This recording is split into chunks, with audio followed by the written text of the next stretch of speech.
I'm still seeing folks trickle in, but we'll do a little bit of a slow start to allow folks to tune in. I do want to also flag for all of you that we will have a recording. So if there's any of you that want to watch this over again or have any colleagues that may have missed this briefing, we will provide that as well. Again, my name is Deanna Cross-Palayo. I'm the Assistant Director of Crisis Communication here at Cal OES. Let's go to the next slide, please.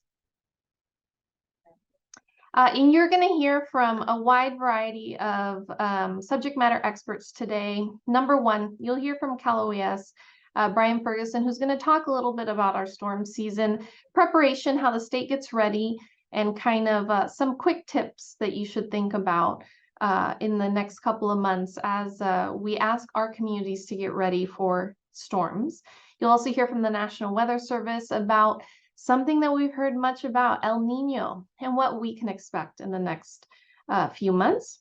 Then you will hear from California Department of Insurance on insurance coverage, and ensuring that you are prepared before storm season gets too underway. Then on top of that, you will hear from Caltrans, so our Department of Transportation, on what they're doing to keep Californians safe, and specifically if you're going to be on the road, what to look out for.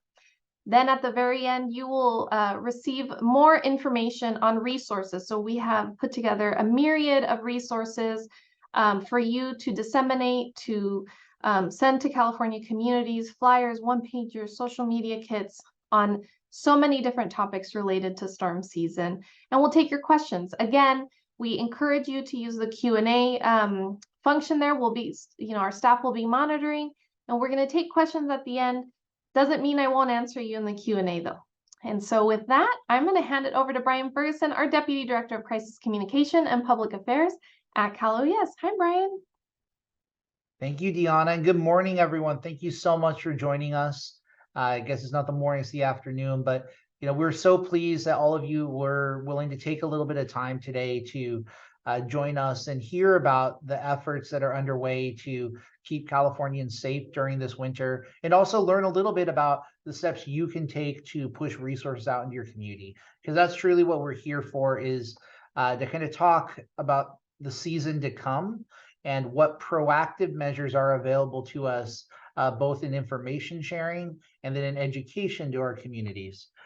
For those of you who aren't familiar, haven't worked with Listos or Cal OES before, Cal OES is the Governor's Office of Emergency Services. We coordinate the state's overall response to disasters, including the community outreach aspects, and that's why we're here today.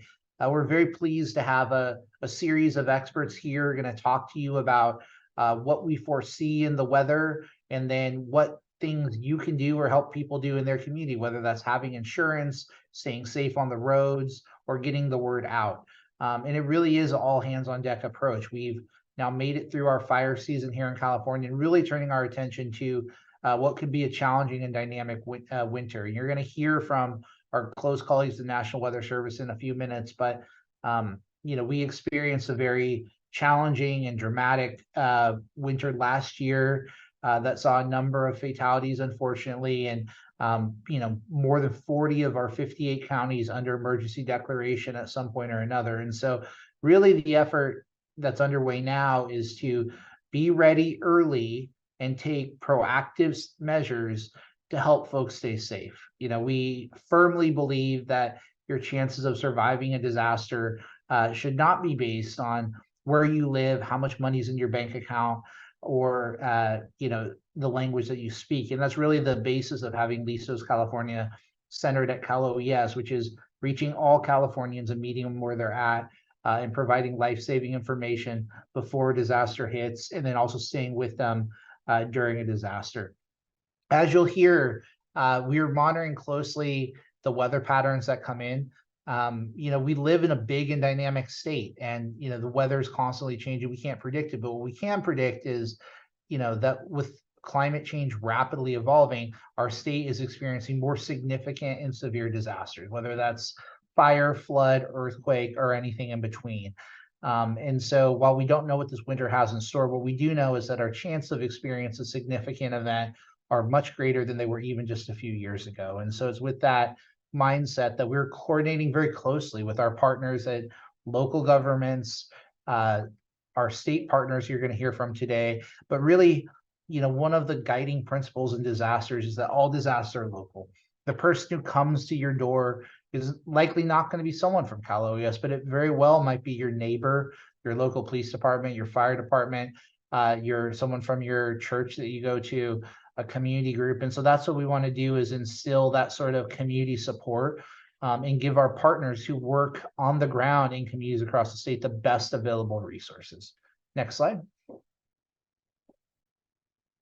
And so, as you hear from the experts today, the guiding principle that we want all of you to think about is that there's no better time than now to make a plan to be prepared. There's, some very basic steps that each of you can take within your own communities to stay safe before a disaster happens. And these are things that'll benefit you, whether it's a flood, an earthquake, a fire, or some other thing that we're not currently tracking. And so those basic steps are to sign up for alerts. And we have a new webpage set up that'll link to all 58 counties alerting programs. And many people don't recognize that emergency alerts are not something that proactively comes to you. It's something you need to sign up for with your county. And so there's resources to sign up at that link that is listed here. We'll also send that out after the call. We also want everyone to make a family emergency plan. And so what are the steps you and your loved ones would take to stay safe? It could be that perhaps you work, your kids go to school, your spouse works someplace else. If there was a very severe flood and you didn't have a cell phone, where would you meet up? What would you need to have? And so taking those steps now, and also looking at what are the important items that you need to have in your home. So is there a family member that relies on durable medical equipment? So perhaps you need a generator to do that. Do you live in an area that's more prone to flooding? And so perhaps sandbags and your evacuation route are something you need to have on hand. Then also knowing who's in and around your community. So whether that's maybe a grandma who lives down the street who needs a little extra time to get out, a neighbor who isn't online and paying attention to the stuff. All of you really are the backbone and conduit to keeping our loved ones safe. And we want to empower our communities to build that culture of resilience. And that's something that we as a state wholeheartedly want to do. But really, as we move forward, we have a lot of good information for you today, but getting prepared before a disaster starts with a few basic steps is really the backbone of what we want to teach at Cal OES, and we hope we impart on you today. And whether it's this briefing or anything else, we want to know that all year round we serve as a resource for you to help keep Californians safe. If there's anything any of your organizations need throughout the year, please don't hesitate to reach out to us. We're happy to come speak to you or give you links to key resources, connect you to first responders in your community, and ultimately set you up for success. So with that, we'll turn it back to Deanna, but happy to come back at the end and answer questions about the state's response and how we work with communities. Thanks so much, Brian. Really appreciate your insight there. Let's go to the next slide. And with that, so excited to hear from Bianca at the National Weather Service, who's going to talk to us a little bit about El Nino, kind of historically what it means and possibly what we can expect in the next couple of months. Bianca? Thank you, and good afternoon, everyone. My name is Bianca Feldkircher, and I am one of the emergency response specialists in the National Weather Service Western Region Headquarters office that is actually based out of Salt Lake City. In these next few slides, as Deanna mentioned, I will be diving into what El Nino Southern Oscillation is, or as many of you know it as ENSO. And then I will talk about what we at the National Weather Service are actually forecasting for California this winter. Next slide, please. All right, so let's dive right into ENSO, and hopefully you like science because this is about to get super sciencey. So during normal conditions, trade winds over the equatorial Pacific, so where the equator is in the Pacific Ocean, they tend to normally blow from east to west, and this pushes warm surface water towards Asia, and it piles it up in the Western Pacific. In some years, though, the trade winds actually weaken, and this causes the warm water to move eastward. and reduces the rising of cold water off the coast of South America. And this is what climatologists refer to as El Nino. Eventually, those trade winds strengthen again and sometimes can even become stronger than normal. And then when that happens, they blow the warm water back into the Western Pacific, and this restarts the rising of cool water towards the surface in the Eastern Pacific. And these strong trade winds are what climatologists call La Nina. Next slide, please. So a little history and fun fact about how the name El Nino actually came to be. So long time ago in the 19th century, El Nino was first observed by Peruvian fishermen, actually. They started noticing differences in the migration of their fish. And since typically El Nino peaks around Christmas time, they called it El Nino. And this means the boy. And it's somewhat in reference to the fact that it's around Christmas time and baby Jesus. Next slide. So how do these warmer or colder than average waters in literally a completely different part of the world, thousands and thousands of miles away, affect our weather in the US? Well, when you have El Nino, those warmer waters actually create a lot more storms than usual in the Pacific. And these storms actually have the power to send air and moisture up into the atmosphere and actually change that location of the jet stream. And this sends moisture all around the world. And as many of you already know, the jet stream is just a river of air in the mid latitudes that carries moisture around the world. So when you change the positions of the jet stream, you change where the moisture and that's where all the storms are going, and also where the warmer and cooler temperatures go as well. In an El Nino case, the jet stream is being pulled further south. And this is why you see that correlation between an El Nino winter and above average precipitation and temperatures in the southern US, and the opposite for the northern US. So as you can see, El Nino and La Nina are global weather patterns, and they're actually induced by changes in the temperature of the surface of the equatorial Pacific Ocean. So a lot of times we hear people refer to it as like an El Nino storm, but it's not to be mistaken with an actual storm. It's actually just a phenomenon. And impacts from El Nino in North America show up most often in the wintertime. And that's because, as I mentioned in the previous slide, El Nino typically peaks right now in December around Christmas. And although forecasting exactly when and where the impacts from El Nino will be is definitely not easy, one of the really exciting things about El Nino is that it's actually one of the things that can be predicted a year or more in advance. And we can have pretty high confidence of what's going to happen in terms of it being El Nino or La Nina or just neutral conditions about like 6 months in advance. So in terms of the pattern, we also typically say it recurs on like a 2 to 7 year period, but that pattern really isn't reliable. Typically, you'll see like an El Nino and La Nina years, and some like just one, and then a neutral year in between. But sometimes you can even have multiple years of the same, which we just recently saw the past few years with La Nina. Next slide, please. So let's talk about what's going on right now in the equatorial Pacific. And I'm sure you all have already heard, but the Climate Prediction Center has an El Nino advisory actually in effect. So that means that El Nino conditions have been observed in the equatorial Pacific. And there is actually a 62% chance. So that's pretty high chance that these El Nino conditions, continue through the spring. And the Climate Prediction Center is also showing a 35% chance of a historically strong El Nino event this winter. This El Nino has actually already been classified as a strong El Nino. So there's a 35% chance that it would become a historically strong one. And this would rival the previous strongest El Nino events. However, it is super important to remember that a strong El Nino does not necessarily equate to strong El Nino impacts locally, but it definitely increases the odds. In fact, as you can see in the image on the bottom right, I know it's hard to see, I'm so sorry, it's such a great image too, but it's showing the US winter precipitation during the 7 strongest El Niños.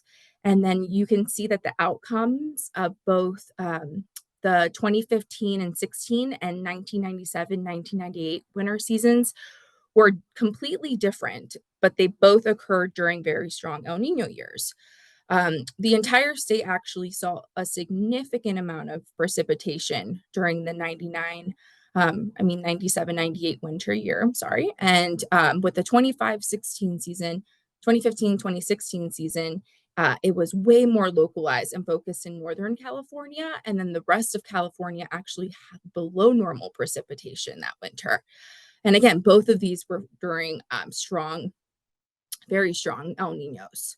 So the reason why not every El Nino is the same is because there are other climate factors that unfortunately just aren't very predictable that can influence the weather in the winter. So El Nino will tilt the odds for more precipitation across the southern US, but it's definitely not the only player. And then one last thing on this slide, El Nino does not mean that the entire winter season will feature weeks of the same weather. In California, El Nino does influence the main storm tracks, but there could be variability during the season. So this could allow for more normal conditions or even like the opposite of what you're thinking. On the other hand, if things are going the way we're expecting it to go, it's so hard this far out to even know where and when and how significant those impacts will be, which is why it's so important to stay informed with the short range forecast that we provide at the National Weather Service, which are 1 day to like 2 weeks out, because those forecasts really have a great amount of skill and will give you so much of the information that you need and are looking for. All we can really tell you with El Nino is just that the odds are favoring it, but just not exactly when and where. Next slide, please. So now let's get into the forecast for winter. And we're already in winter, December, January, February timeframe. And you'll see here that for precipitation, it really does look like exactly what you would think it would look like for an El Nino winter. Climatologists do use El Nino, La Nina, climate patterns a lot when they make these forecasts, which is why you'll see that wetter than average conditions are favored for much of the southern United States. And then those drier than average conditions being favored for parts of the northern United States. With temperatures, though, you can see that warmer than average temperatures are favored for like much of the western and northern United States, including much of California. And then you see those near normal or equal chances favored for much of the southern US. So really nothing signaling colder than normal temperatures anywhere in the US for the winter. And I forgot to mention this a little earlier too, and this just reminded me that typically, like I said in one of the earlier slides, El Nino tends to be associated with near to below average temperatures in California. But with the addition of recent climate trends, like below average winters, as you can see here, are just becoming like less and less common during El Nino years. And temperatures have actually been trending near to above average. So we're definitely taking this to mind, especially when, predicting future El Nino or La Nina events in the future. But just wanted to point that out, that it's kind of what you would typically imagine for the precipitation, but not so much for the temperatures. Next slide, please. And then again, these 8 to 14 day precipitation and temperature outlooks, they have so much skill. It's really, really miraculous. It's just crazy to think you can kind of have an idea of what's going to be happening with the weather forecast 8 to 14 days in advance. But we at the Weather Service use and rely on these a lot to have an idea on what the weather pattern will be in the extended forecast, so we can start giving a heads up to all of you too. So this is a current forecast, and we can see that as we get closer to the holidays, and also when we'd expect to see a rise in holiday travel, Above normal precipitation is favored for all of California, especially those areas in Central California. And then above normal temperatures are favored for the entire state and basically the entire United States during that same period. Next slide, please. Another amazing thing is that we can also show you what the risk is of having certain weather hazards during that same 8 to 14 day period. And these risk forecasts also have a really, really good amount of skill. Currently, we can forecast the risk of hazardous temperatures, heavy precipitation, heavy snow, and even high winds 8 to 14 days out. And we'll take a look at what the risks of those are for California as we head towards the middle to end of December in these next couple of slides. And as you can see here, in addition to above normal precipitation being favored during the same time frame of December 16th through the 22nd, we can also see that there is a slight risk, so a 20% chance of heavy rainfall for the majority of the state in that same time frame, but specifically the 16th and the 17th of December, as you can see here. With temperatures, however, it currently appears that the risk of any like cold, hazardous temperatures will be low. And that's what we would think after seeing the outlook in the previous slide that showed a really strong signal for above normal temperatures sometime during the same time frame. And a quick note, though, these aren't 100% certain. Obviously, there is still an 80% chance that we don't see a risk of heavy rain those days. But at least we know this far out in the future that there is a chance. We want to message it to you all anyway. Next slide, please. And finally, in this slide, we can see that there will also be a slight risk, so also 20% chance of high winds across coastal California and also for heavy snow in the Sierra and Northern California mountains, also on December 16th and 17th. So again, there is still a chance this won't happen, the other 80% in this, but with this information, we can start relaying to you that there is something in the horizon, signaling the potential for heavy rain and snow, especially around December 16th, 17th. And this gives you solid lead time to just start preparing and keep this in the back of your mind, especially when you're planning any holiday travel. Next slide, please. And with that, that is all I have for my presentation. I'll see you on the end for any questions. And then here's our contact info if you need anything this winter. Thank you again. Thank you so much, Bianca and the National Weather Service for their helpful information. We did get quite a few questions for you in the chat, but I'm holding them so you can answer them all together at the end. So with that, we'll go to the next slide.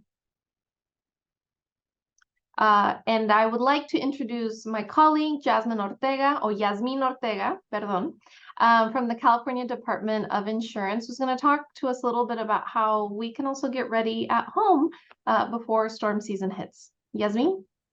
Thank you, Diana, and also thank you to the whole team at Cal OES for this opportunity to share this important information as we get ready for this the winter. And one of the things that as consumers we may not think about is reviewing our insurance policy. And it's something that we sometimes deal with when it's too late, right? So I'm glad for this opportunity to talk about insurance. I know it's not the most exciting topic, right? But it's so important because when a disaster does strike, we are here to help you. The California Department of Insurance, we have experts that are deployed after every declared emergency. This year alone, we had experts from the department in 8 counties assisting residents who had questions with their insurance policies and how to file claims. So we want to make sure that people are prepared and make some important points to think about as we go into the season. Many people may not know that the standard homeowners or renters policy does not cover flooding. Usually it covers roof collapse, ceiling damage through by wind or storm. But if there's water flooding, then that is considered a flood damage, and that would be covered under flood insurance. And most people in California, unfortunately, do not have flood insurance. And so we want to encourage people to look into flood insurance, whether you're a homeowner or a renter. And in general terms, to prepare for a future storm, we encourage people to make an inventory of their possessions. This can be done by making a list, by taking pictures, and along with their insurance policy, to keep this in a digital format, whether on their phone or stored in the cloud, so that if they have to leave their home and can't retrieve the physical copy of their policy, they can have the policy itself, and they can have the contact number of their insurance agent or their insurance company to reach out to when and if this is necessary in a disaster. So the other thing we want to make sure that people know is that if you, in the case of purchasing flood insurance, this is run through FEMA and the National Flood Insurance Program. So it's separate from the California Department of Insurance, but we want to make sure that people are aware of this and they take steps to be covered. So they can go to floodsmart.gov for more information on how to acquire and how to reach out to an agent about flood insurance. The other thing we want to talk about is when there is a situation when people have to leave their homes due to extreme weather, and they reach out to us, whether in person at a local assistance center or by calling us at 1-800-927-4357, or through our website at insurance.ca.gov, that they can have all the documents that they need. And we can also help them interpret their policy, because frequently the language in the policy is not always easy to understand. So we can work with you to review your policy, to look at what is included in your policy, but most importantly, what is excluded in your policy. And so this is why it's important to take this time now to review that information. And so also we can help people make a recovery plan to get back on your feet as quickly as possible. And we can also advise people on how to prevent fraud after if damage occurs to the home, because unfortunately there are instances where people are vulnerable, and there are unlicensed contractors and other folks who are trying to unfortunately take advantage of a situation where people are very stressed out and may not make decisions with all the information that's available to them.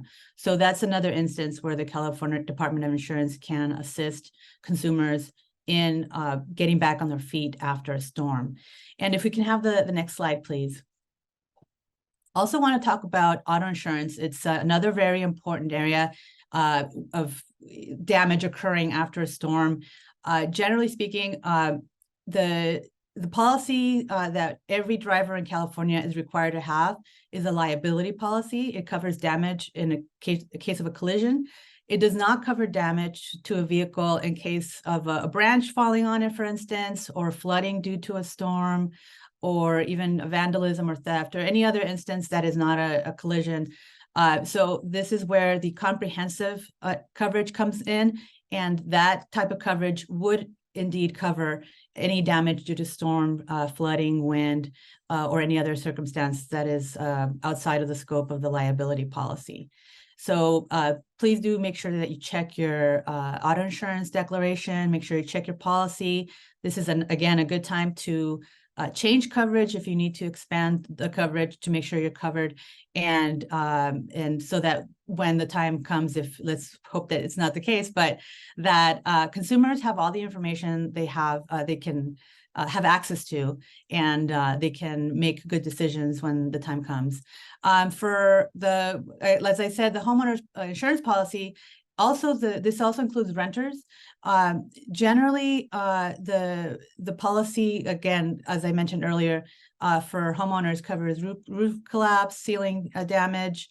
For renters, we want to think about coverage in 2 layers. The first layer is the actual building or the apartment.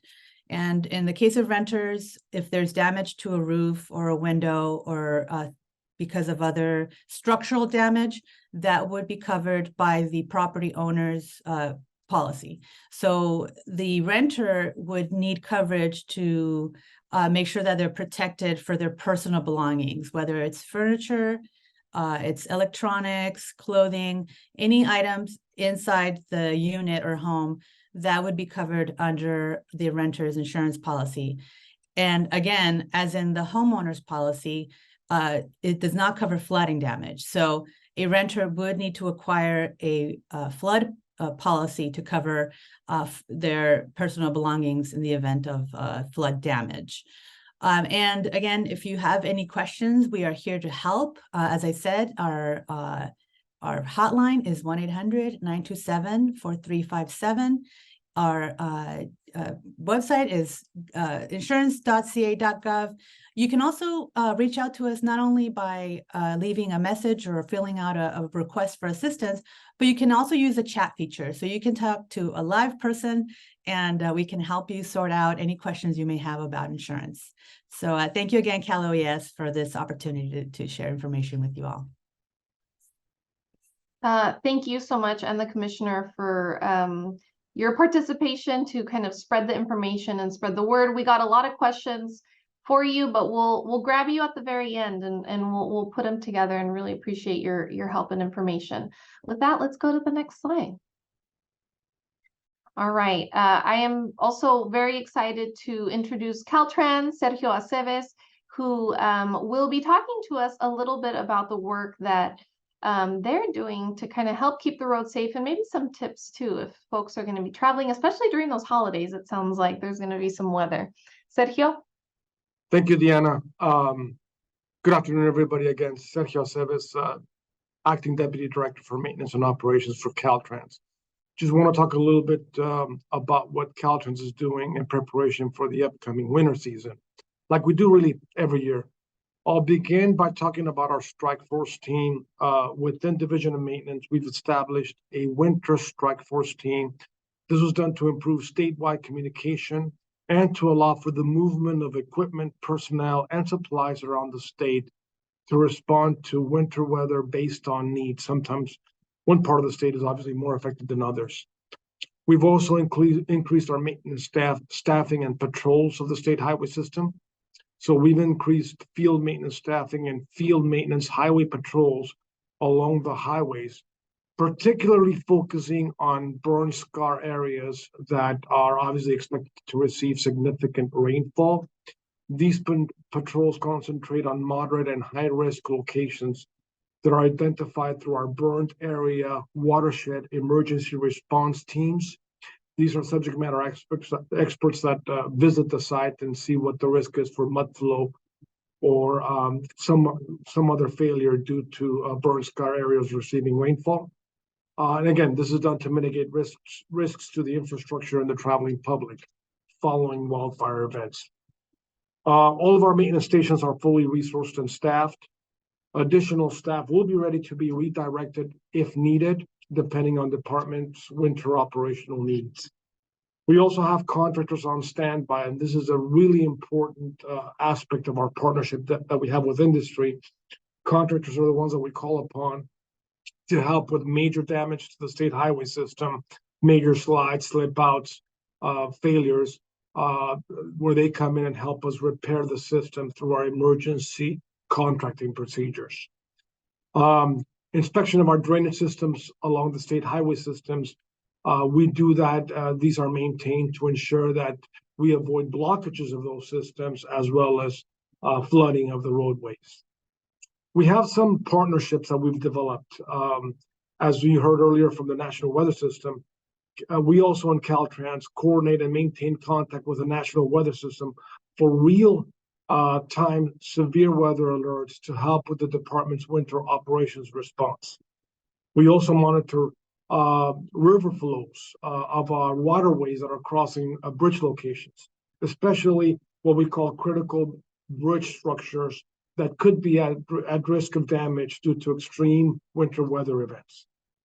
We've also conducted advanced detour planning in the event of a closure of a state highway. And as always, we do public outreach as a very, very important tool in our toolbox to provide communication to the traveling public. We're providing information in the event of road closures, and we do this through our changeable message signs, travel alerts that go out via the Quick Map application as well as through social media. Next slide, please. I'm going to talk, again, sticking with the theme of winter operations, what we're doing with our deployment of equipment. Just quick background, every year after the end of the winter season, we spend springtime, summertime, and the early part of the fall season getting our winter operation equipment ready. Why is that? Well, as you can see in the slide, we have a little over 1,700 units that we need to get ready, inspected and repaired prior to the winter. Just for everyone's awareness, for this coming winter that we're starting now, we've completed our pre-winter maintenance and repairs on 90% of these units. So we're ready to go for this winter. What do these 1,700 units are comprised of? To give you an idea, this includes 996 plow trucks, as well as 87 blowers that are used for snow removal. We also have 443 graders used for snow and debris removal, as well as for sand distribution. We also have 29 vehicles used for chain control and 6 units used for navigating difficult terrain for avalanche control. As an example, you can see on the slide here to the right, this shows what we call our gas X cannons. These are operated by trained personnel that help reduce, shoot down basically high avalanche risks to mitigate risks of avalanches to the state highway system. Logistics are vital to keeping our response capacity at peak levels. As an example, we've purchased and deployed in 15 additional snow blowers and have distributed those to regions across the state to help better prepare the department and allow us to clear snow and keep state highways open. We've also purchased additional parts and components. This was based on last winter's needs of parts and components for our snow equipment. So we saw what we needed the most and have stocked up on that. We've also reversed engineered and manufactured our own parts. In some cases, some parts are so hard to get by and the lead times are so long because of supply chain issues that we basically started manufacturing our own parts where needed. We've also created a list of volunteer mechanics statewide. These are mechanics that are state employees who are ready to be deployed to address winter equipment maintenance and repair needs in other parts of the state as needed. We have 12 transport trucks with operators who are ready to be dispatched wherever they are needed, to help transport snow equipment across the state. Additionally, we've located additional private sector mechanics and trucks to help with the necessary equipment maintenance and repairs in case a state of emergency is declared. We've also got some provisions. We make sure that we have provisions stocked up across the state, and I'll get into that. So we fully stocked on what we call abrasive traction sand and cinders, as well as de-icers, and as well as sandbags. We've put those on storage facilities across the state. And again, like our equipment, we can redistribute these materials across the state as needed. A little bit of a breakdown on that. We have about 5,500 sandbags located on 11 districts, as well as our headquarters warehouse. We have about 100,000 tons of sand and cinders spread or located on 10 of our 12 districts. About 12,000 tons of salt located in 65 permanent large capacity dry bulk salt storage facilities in 10 of our 12 districts, as well as approximately 340,000 gallons of brine solution stored in 41 permanent large capacity brine storage facilities in 10 of our 12 districts. Again, we're constantly buying more as needed, and we can relocate these supplies as needed in other parts of the state. Last but not least, I want to talk a little bit about safe driving tips. As you plan ahead for your next road trip, please make sure to follow these helpful tips. It'll help you, the traveling public. It'll help us to better keep our state highways open and safe for everybody. Ultimately, safety is our #1 goal. Check your tires to ensure they are properly inflated and the tread is in good condition. Always carry chains. Make sure your vehicles are completely fueled. Whether it's a full tank of gas or a full charge of your electric vehicle, the idea is the same. Our Quick Map app contains the most up-to-date road conditions, including closure and chain control. The app also now has push notifications, so you can know before you go. And as you go, you'll know what to expect on the roadway. Slow down when you see orange work cones. That means we're out there working for your safety. If you see amber lights, please move over if it is safe to do so. And that is all I have.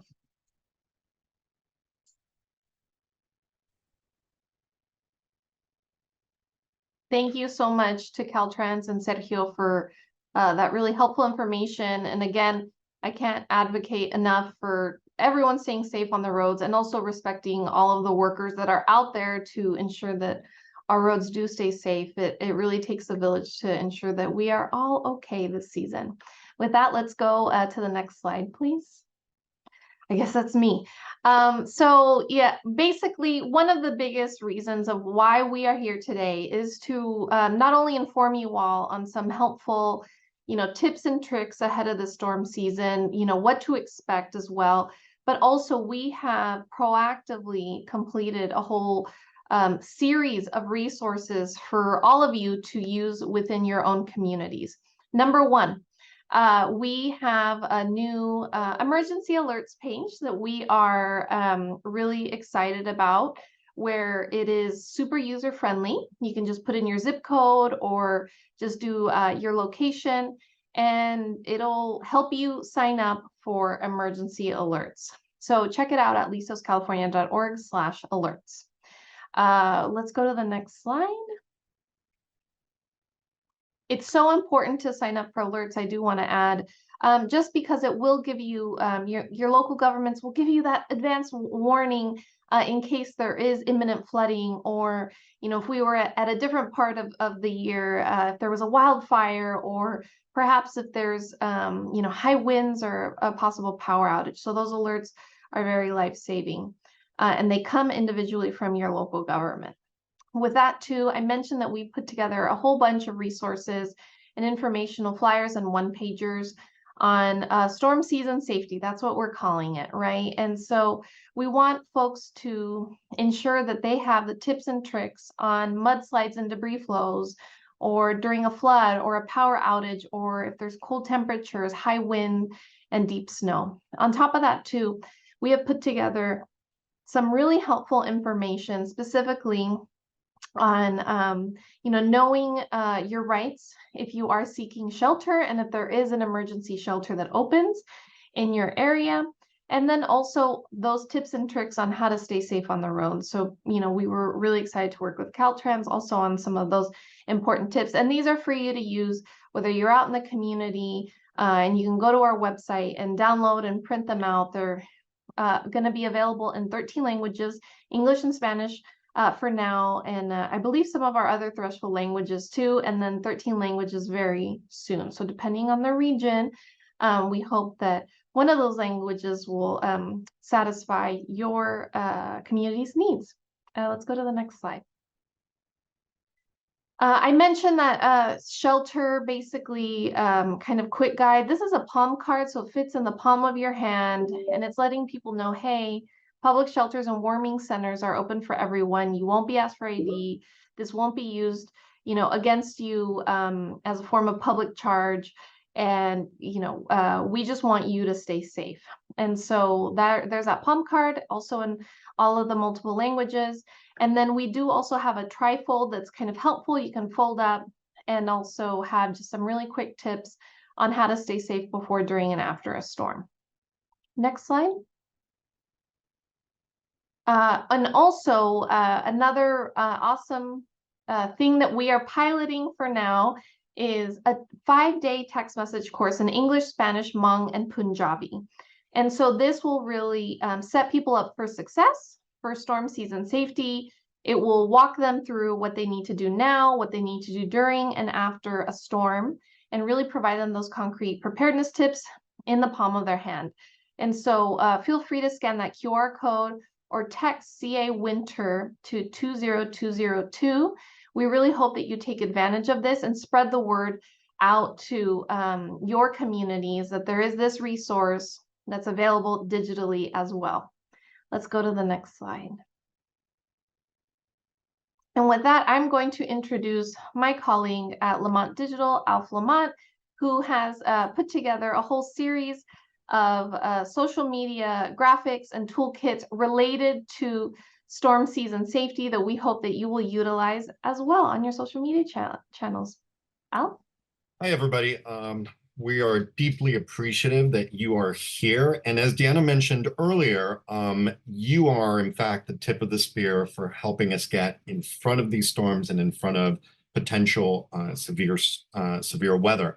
And so in a very real way, what we are doing is pre-positioning resources for when you may need them, but also helping your communities get ready. And so to that end, we've created this brand new social media toolkit. Now, what you'll see here are some of the approved images and messaging that will be amplified through the Listos California statewide channels, but we're making those images available in the community. And so this is for you to use, to download. There are 25 total assets. What we did was we looked through the highest performing messaging through previous years. And based off of the designs that work the most, the things that are most, that have resonated among our communities the most, and put those together in a storm safety toolkit that will help us really, not just prepare folks, because we know that people really respond when the moment hits them, but also prepare you in case of an emergency. And so what we have here are 10 static graphics, 7 videos, 6 motion graphics, and then also 2 commissioned pieces of art by California artists, Niño and Kelly Malka. All that and a partridge in a pear tree. We have some GIFs also visible here that are holiday graphics. So the holiday graphics are not necessarily meant to be storm response, but storm preparedness. And so we've lightened it up a little bit and having, as you can see, a gloved hand and some festive folks getting ready to message people some good tips about how to prepare or how to respond to a potential storm. All of these graphics are currently available in English. By the end of the day today, they will be available in Spanish, and then through the coming week or so, they will be translated into, I believe, approximately 10 more languages, including Chinese, Filipino, Korean, Vietnamese, Ukrainian, Armenian, Hindi, Hmong, Japanese, Punjabi, and Tagalog. So needless to say, these are available for you and for whomever you think may benefit from them.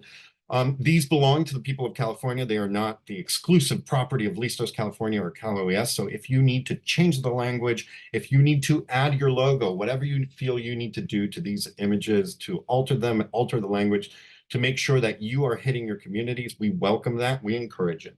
So with that, we hope you use this toolkit, and we'll see you online. Back to Deanna, I think. Thanks so much, Alf. Appreciate it and appreciate your creativity. And again, you know, just like how Alf said, these are a lot of preparedness resources. If and when there is a severe storm or warning, you know, we will also react appropriately in response and thereafter in recovery as well. And so never hesitate to reach out to us, either Listos California or Cal OES. With that, let's go to the next slide. So I'm going to take questions, and I know we just have a few minutes left and want to make sure that we're responsive to so many of the questions that we've received.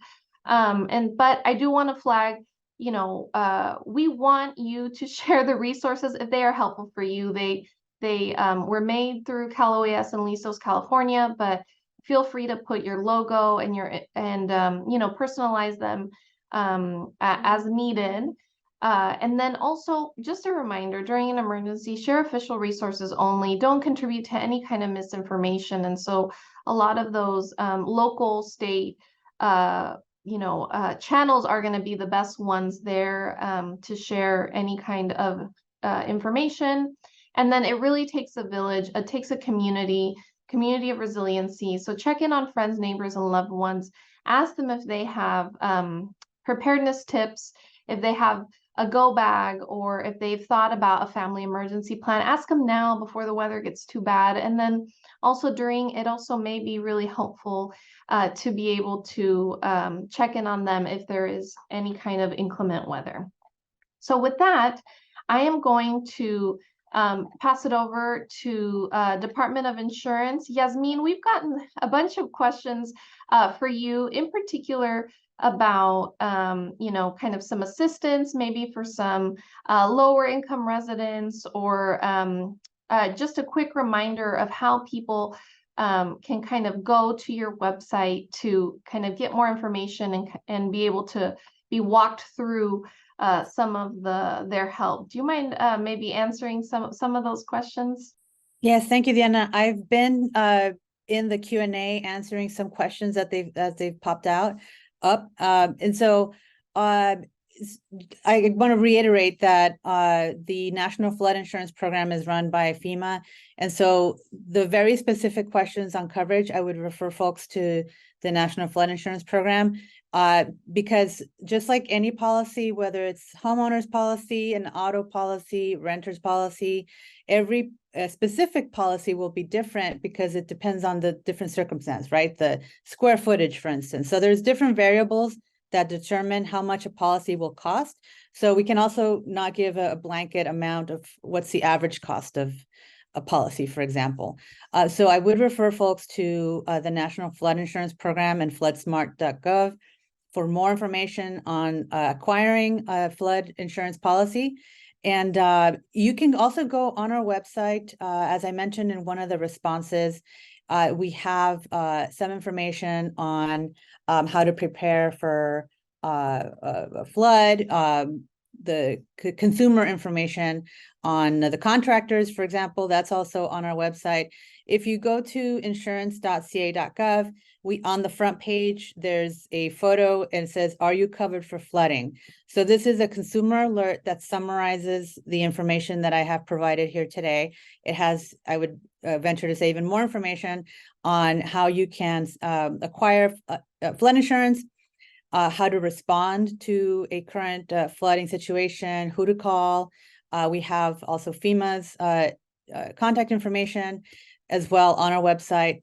And there's also information on coverage for mudslides caused by wildfires. And, you know, in areas where there's a slope, where there was a lot of rain and there was a wildfire previously, those slopes can also come down as a mudslide. So that's another eventuality we have to think about in those communities.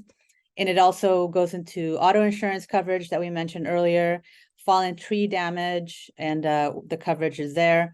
And the evacuation benefits, also wanted to make sure I mentioned that again. The added living expenses coverage is in a standard insurance policy. And we want to encourage people who are under mandatory evacuation orders to keep all their receipts. If they need to stay at a hotel, any food, gas, keep your receipts. You can file those to your insurance company and be reimbursed for added living expenses. So that's an added piece of information that a lot of people may not know about that is worth knowing. Just to answer a question on the lower income assistance, yes, FEMA does offer financial assistance, and I would refer folks again to floodsmart.gov for more information on that. Let's see, any other questions, Diana, that you want to flag for me here? I think I've answered most of them. No, I think there also was a question about social media, and I think that if I can predict the future, we'll be kind of partnering up to kind of provide some of your information as part of the social media toolkit on storm season safety, to really get out the word there about that as well. Yes, and I did answer that. We are working on that. We want to have an infographic ready to go in English and Spanish for media, social media, to get the word out as well. Thank you so much. Really appreciate it. And then I'm going to throw it over to the National Weather Service. I'm trying to keep track of all the questions, but there were a few questions in regards to I think folks very intimately are remembering how bad the storms were earlier this year. What would you, again, crystal ball, but is there like a likelihood of equivalent strength there? And then also everyone loved all of your maps and information, and they want to know where they can find it. I actually just saw the Climate Prediction Center tweeted out one of your maps, so maybe that's another good resource too, if you don't mind answering, Bianca. Thank you. Yeah, for sure. So with regards to a comparison to last year, so last year was actually unrelated to El Nino. There were just numerous atmospheric rivers that moved across the state, and it brought a significant amount of precipitation. But when it comes to this winter spring, as I mentioned, the odds favor above normal precipitation. So we could see periods of weather very similar to last year. And there's potential for heavy rain and snow end of this weekend into next week. So that's why it's so crucial to just stay up to date with the National Weather Service forecast, especially this winter and spring when we're forecasting above normal precipitation. And hopefully that answers that question. And then in regards to the websites, so there are a few. So in terms of El Nino images, La Nina images, graphics, all of that good stuff, going to climate.gov or climate.gov/ENSO, ENSO. Those are two great websites that have so many resources and images related to El Nino and La Nina. And then in terms of I saw a question about looking at the 8 to 14 day forecast. Yes, the Climate Prediction Center is going to be the website to go to for that. And the website, it's not as easy as like climatepredictioncenter.gov. Okay, so it's cpc.ncep.noaa.gov, or you can just go on Google and just type Climate Prediction Center, and it probably is the first link. And then like their homepage, you can see the 6 to 10 day forecast, 8 to 14 day outlook, and then all of those risk hazards that I showed you as well. Awesome. Thank you so much, Bianca. I'm going to ask maybe Mr. Ferguson if he is still around. There are a few questions just generally about, coordinating with our local partners and, maybe, during an emergency and all of that. And maybe, things that lessons learned from last year. Where do you recommend folks shoot an email to so that we can get them the best information? Yeah, thanks everyone. And yeah, so much of what we do is working with local partners, and we're absolutely happy to connect you to, if you're a local government official, to CBOs in your region, if you're a CBO, to local government partners, maybe where you live, because so much of the work we do with disasters happens at the local level, and we want to make those connections and set people up for success. And so people have any follow-up questions, they are more than welcome to reach out to us at media@caloes.ca.gov, and we're happy to connect you. But on both sides of the house, whether it's I saw someone had a question about, do we coordinate with schools, right? And so the answer to all these is usually yes. So work closely with the California Department of Education. Similarly, we work with all of our counties, right, to understand the unique impacts that they have of what's happening in Siskiyou and Humboldt County. Will be different during a storm than what's happening in Santa Cruz and Monterey or down in San Diego. And work really hard as a state to kind of customize the support we provide to meet the unique needs of the communities we serve.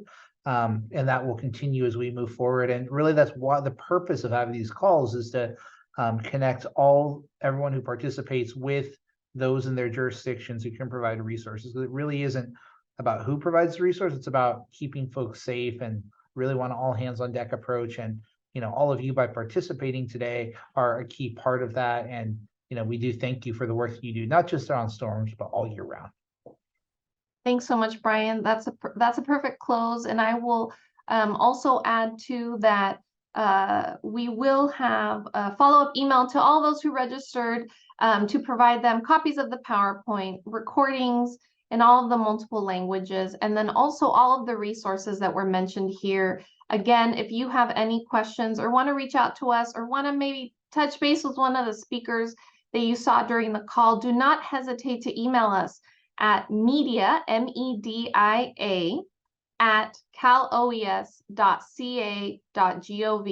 We're more than happy to help you, and we really hope that you stay safe this storm season. And by spreading the word and the message, we hope that that just does a little bit to ensure that our communities are okay in the next few months. With that, I will close it out. Thank you so much for joining us, and really appreciate your time.